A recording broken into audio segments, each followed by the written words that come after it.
Hello guys, maayong hapon. Ayan, hapon na diri guys, no.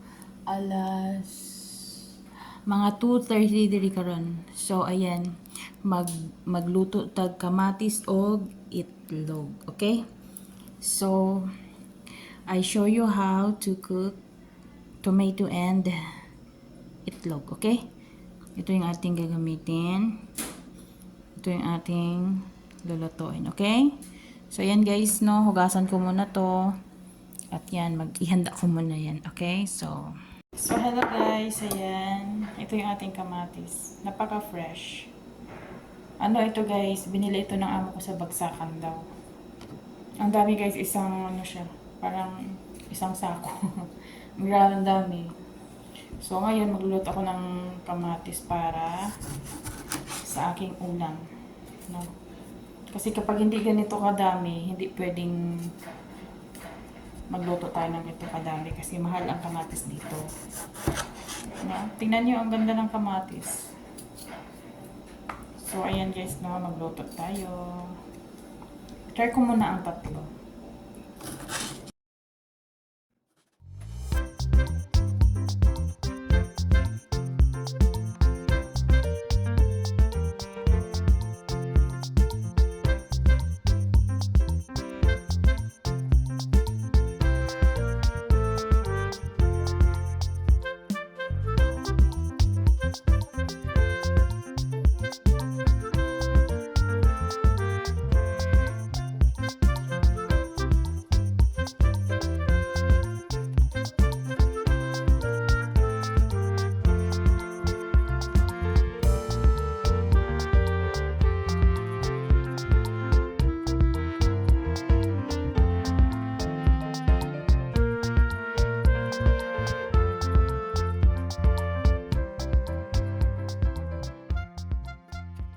So, yan na siya guys. Tapos na siya.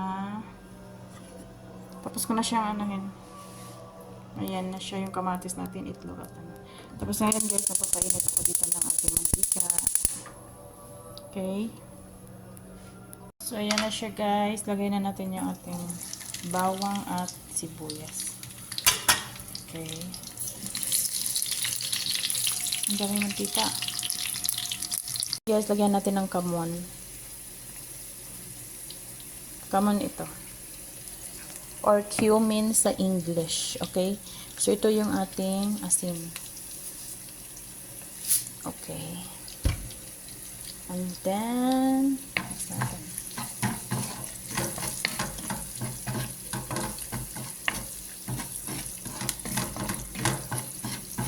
Ang bango guys. So, ayan. Pagkatapos niyan, lagay na natin yung ating kamatis. Beautiful kamatis guys, no? Sarap. So, ganyan lang siya. Hayaan lang natin siya dyan. Tapos takpan natin.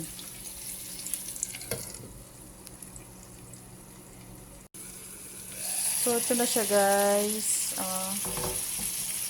Beautiful kamatis. Alam niyo guys, mahal na mahal ko ang kamatis. In love na in love ako dito sa kanya. Kasi alam mo yung pagkapula niya, ay parang sa mata pa lang ano na siya ng sakit. No? Makakatanggal na ng sakit eh. Mata pa lang parang nakakaano siya ng stress, no? Alam niyo, pag nakakita ako ng kamatis, parang, oh my, ang sarap kagatin. Tingnan niyo siya. Healthy tomato and yummy. Ayan niya. Sarap. Ayan. Sarap na. So, ito yung itlog natin. Ayan. Dalawang itlog to guys. So, ilagay na natin. Ha?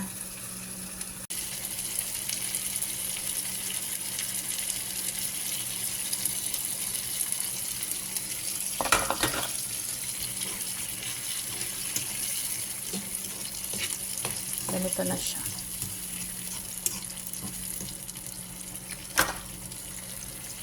Okay. So, hinaan ko yung apoy, mainit sa kamay. Ganito lang siya. Gusto ko yung dry. Magda-dry siya. Masarap kasi yung medyo nagda-dry. Ayoko nang nagbabasa kasi parang ano yun, parang shock-shoka. Ayoko nang ganun. Shock-shoka ba? Ano bang tawag nun? Kaya ito gusto ko to. Alam nyo guys, ito lang kakainin ko sa umaga. Ano, magkakape lang siguro ako. Ito na yung breakfast and lunch ko. Masarap kasi siya guys kasi ang daming kamatis. So nasasayangan ako baka masira ba. Sabi ko pakinabangan ko nga yan. Kasi kapag nasira, i-blend yan. Sayang. I-blend nila tapos ilagay nila sa freezer. Gawin nilang tomato paste. So, ganito lang siya guys. Pag ako nagluto ng ganito, papadry ko talaga siya. Masarap kasi pag dry. I-try na yung dry, masarap. Pinapadry ko lang, halo ng halo. Alam nyo guys, ito yung ulam namin palagi dati.